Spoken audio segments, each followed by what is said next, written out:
Olá pessoal, tudo bem? Estamos aqui em mais um programa Antropolinguagem. Dessa vez esse programa, vocês viram o título, né? Deus. Na realidade, o título deveria ser assim, parte final, o que é o ser, né? Então, de certa maneira, é uma continuação dos dois vídeos anteriores, mas mas com uma abordagem metafísica, com uma abordagem, podemos dizer, ontológica, né?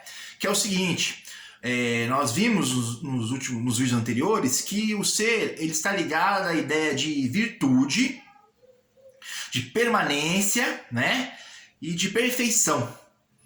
É a luta que nós, seja enquanto sujeitos coletivos, sociais, seja enquanto indivíduos, temos contra nós mesmos, né? Com os instintos mais baixos, as paixões negativas, as necessidades mais animalescas, né? Básicas do ser humano. Então é essa luta que nós temos contra as necessidades, contra os nossos desejos, para transformar nossas necessidades em desejos através da orientação, da direção, da noção de dever. E o que é o dever? O dever é o amor à verdade, né? É a prática do bem. Na realidade, assim, a definição, né, de dever são inúmeras, né? Nós podemos definir de diversas maneiras.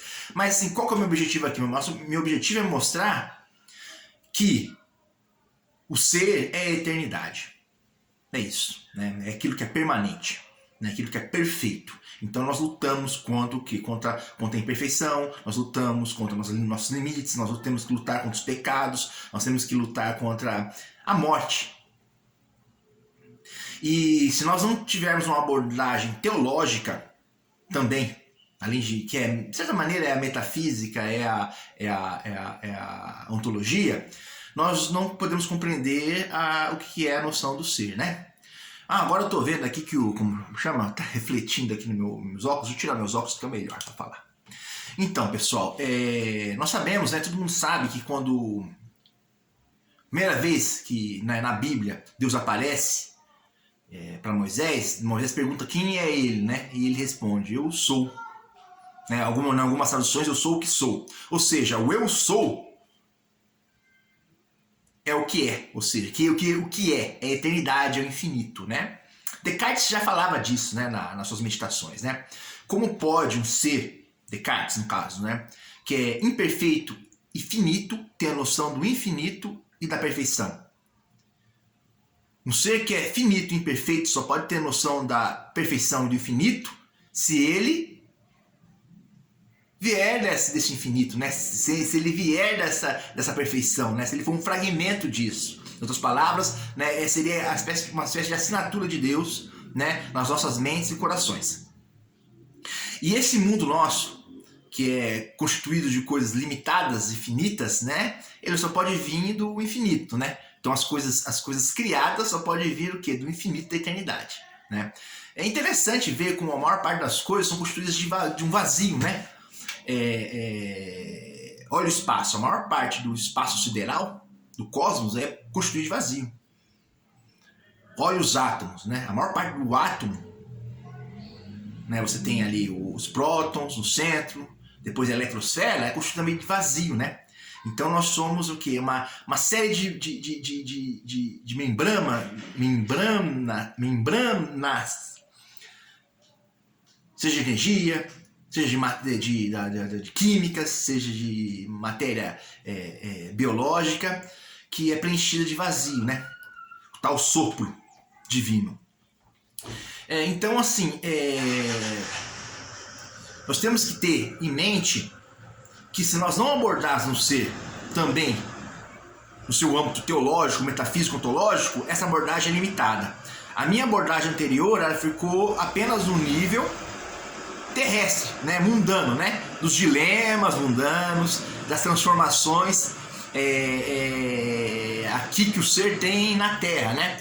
E assim, e não estou falando que o ser ele não muda, né? A mutabilidade ela faz parte do devir, né? Mas também a imutabilidade, né? E é isso que é interessante, é a articulação dialética entre mutabilidade e imutabilidade, né?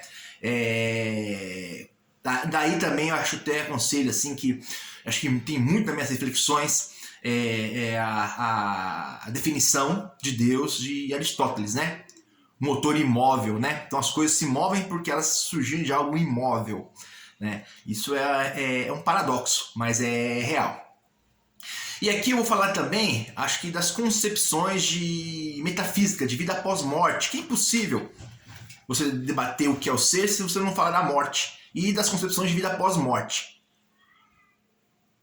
Inclusive, eu acho que isso deveria o quê? Isso deveria ter sido, né, eu deveria ter começado a abordar por esse tema, mas então, primeiro eu tratei, né, da questão do divino, do eterno, do infinito, né? Pois o ser é a eternidade. Nós temos duas concepções de pós-mortes no universo da nossa civilização, né? Tem outras, modernas, mas eu vou falar das duas que são hegemônicas, né? Uma visão que veio da Índia, que é a ideia de reencarnação, que uma mesma alma tem diversos corpos que reencarna, vai se aperfeiçoando até alcançar a perfeição e partir e se unir com a consciência universal, né? Tornar-se um com Deus. Essa é uma visão panteísta e é uma visão que coloca a matéria como, de certa maneira, algo ontologicamente imperfeito, né? Que ela precisa ser superada, ela é uma ilusão que é superada pelo espírito através da roda de encarnações, né? Que chamamos de samsara, até alcançar o nirvana, né? Que seria a beatitude eterna. Essa visão é uma visão, de certa maneira, meio nova, né? Isso na história dos milênios, né? Porque talvez a primeira concepção humana é de que quando as pessoas morriam, simplesmente acabavam, elas iam dormir eternamente, né? Elas iriam pro descanso eterno e simplesmente desapareciam, né? Essa foi a primeira, talvez, tô falando no sentido de civilização, não estou falando do mundo, do universo animista, tribal, né? Pré-histórico, estou falando do universo da civilização. Mas, entretanto, talvez a primeira concepção que tem é a ideia de imortalidade, não só da alma, mas também do corpo. De que esse corpo aqui, ele embora ele fosse, depois da morte, ele se destruísse, no final haveria o julgamento final, onde os corpos iriam ressuscitar e as pessoas iriam receber o que? Suas penas, né? Então seu corpo tornaria-se um corpo imortal e os bons iriam viver plenamente numa terra restaurada e os maus seriam lançados vivos no inferno, no sofrimento eterno. O primeiro povo, historicamente, a defender esse tipo de coisa não foi o hebreu, não. Foram os egípcios, pelo menos historicamente, os egípcios. Por isso que eles mumificavam, porque eles acreditavam que no final todos iriam ressuscitar. O hebreu, ele vai vir o quê? Ele vai vir com uma ideia semelhante aos egípcios, só que desprovida do antropomorfismo, ou seja, desprovido da idolatria, tentando combater o fetichismo da imagem. Ou seja, Deus que é irrepresentável, que é infinito, que é eterno, vai ressuscitar no final justos e injustos, restaurar o corpo de todos, né? Então o espírito, alma e corpo se tornar uma única coisa, e no julgamento os bons vão desfrutar de uma terra restaurada, né? O novo Éden, e os maus serão lançados na gema de fogo eterno, né? Que é a Geena, para sofrerem eternamente e infinitamente. Então, assim, no monoteísmo, depois da morte, o que existe é o absoluto, o eterno. Ou é danação, sofrimento eterno, ou é o gozo e a paz eterna. O gozo e a paz eterna para os justos e para os injustos, que não se arrependeram das suas más obras, dos seus pecados, o sofrimento eterno. Essa visão, ela é dominante até hoje. A diferença entre ela e a visão anterior, que é a que vem da Índia, é que na Índia a pessoa ainda tem uma chance depois da morte, porque se ela não praticou bem, ela retorna para praticar. Então, de certa maneira, ela não precisa de Deus. Ela precisa só do quê? Ela precisa de uma consciência, está ligada à consciência de virtude, santidade, e ela volta tantas vezes quanto necessário até alcançar a perfeição. E a visão monoteísta, ela é mais radical. As pessoas só têm uma chance e só vivem uma vez. O que eu acho? Eu acho o seguinte, pessoalmente, eu acredito na versão monoteísta, né? Porque ressurreição e reencarnação se opõem. Porque uma vez que você reencarna várias vezes, quando você fica pensando na ressurreição, então é uma alma que tem dezenas de corpos, entendeu? E a ideia de reencarnação é muito parecida, por incrível que pareça, com a ideia de possessão, né? De possessão, né? De transmigração de alma, possessão. Ela é antagônica à ideia de ressurreição. Ou seja, que um homem, uma alma só possui um corpo. No pensamento hindu, panteísta, né, uma alma pode possuir vários corpos. E a matéria ela é imperfeita. Aqui, no monoteísmo, a matéria não é que é imperfeita, que ela está em pecado, a matéria.